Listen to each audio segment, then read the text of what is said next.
you're a nomad, or you're just traveling and you get that text from your bank and your card's frozen and all kinds of issues are going on with your bank account. Are you ready? Do you know what to do?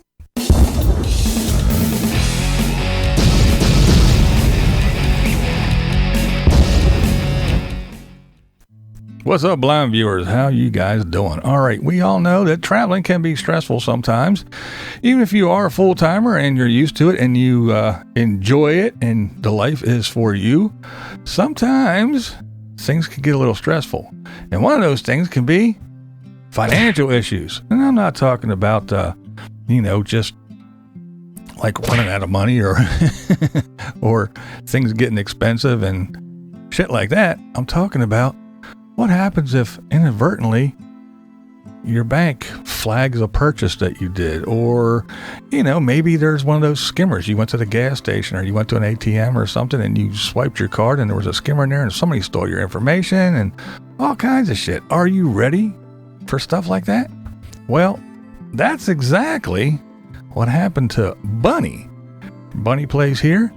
Yeah, she's smart about it. She sets up with her bank. She tells her bank, hey, I'm leaving. I'm going to be heading to, California by way of blah, blah, blah, blah, blah. And she names the state. So, when purchases pop up and it says, hey, she's a Texas girl.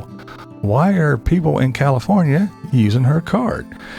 So, So if she sets everything up and everything's ready to go and you get those things, you go, what? Wait a minute.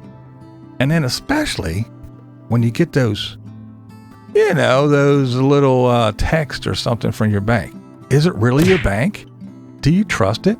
Because we know every time that, everything's a scam. Me, I trust zero.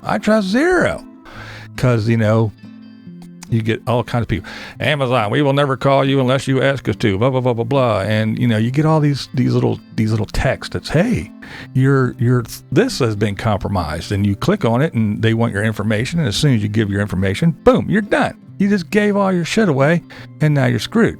So you get that little fake one for your bank and you go, well, even if it's not fake, you don't know. You're like, what am I going to do? Well, let's see. Bunny has some info. What do you do in situations like this to know if in fact you are getting a legitimate call from your bank, or rather a text from your bank? Well, the best thing that I can suggest is if your bank physically texts you, call their number directly. Don't call the number in the text message. Call your physical bank directly. Woo.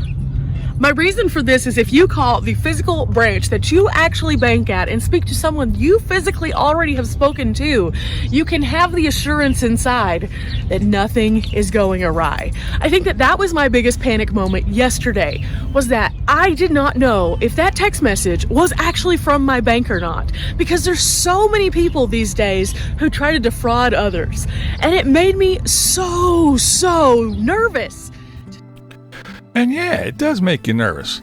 So go over and check out Bunny's video, and she talks to her and Riley. Then they kind of have two different ways to deal with it. But when you're out there on the road, and all of a sudden you get that, and especially weekend, and the bank's not open, it's Sunday, and you got to wait till Monday, and you got that, you just get that thing, that little in the pit of your stomach. You're like, and it just makes you uneasy. You're far from home. You're out there traveling, and you rely on this card to get whatever, meals, to if you want to go to a campsite and everything else, you rely on that. That is your life. It's your lifeline. And, you get that text from your bank and, you call the number that's there and you get the, hello, my name is Oliver. No, it's not. No, it's not, Uncle.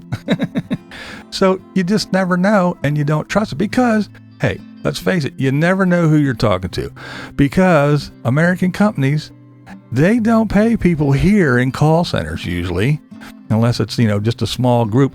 They outsource everything because, Americans want paid. They can outsource it to other places that they can only, they can pay them $5 a day and say, hey, answer all these phone calls so you get, whatever you want to call me, the ibbity bibbies and everybody else and I don't trust them because they're the ones that are on the other end of the phone when they're calling and telling you that the IRS, the IRS, we are coming to your house now. If you don't pay me $3,000, they'll warrant. They come to your house now. No, Steve.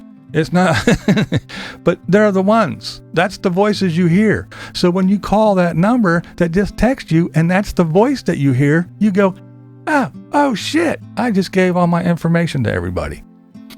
And they do the scam thing too, where even if, they don't get your information, is this so-and-so? And all you got to do is get you to say yes a couple of times. And then what they'll do is they will call your bank. And when the bank says, blah, blah, blah, you get that automated thing, and your voice says yes, and they got your voice on record, and it's your voice saying yes, then they can get into your stuff. So there's all kinds of things that freak you out.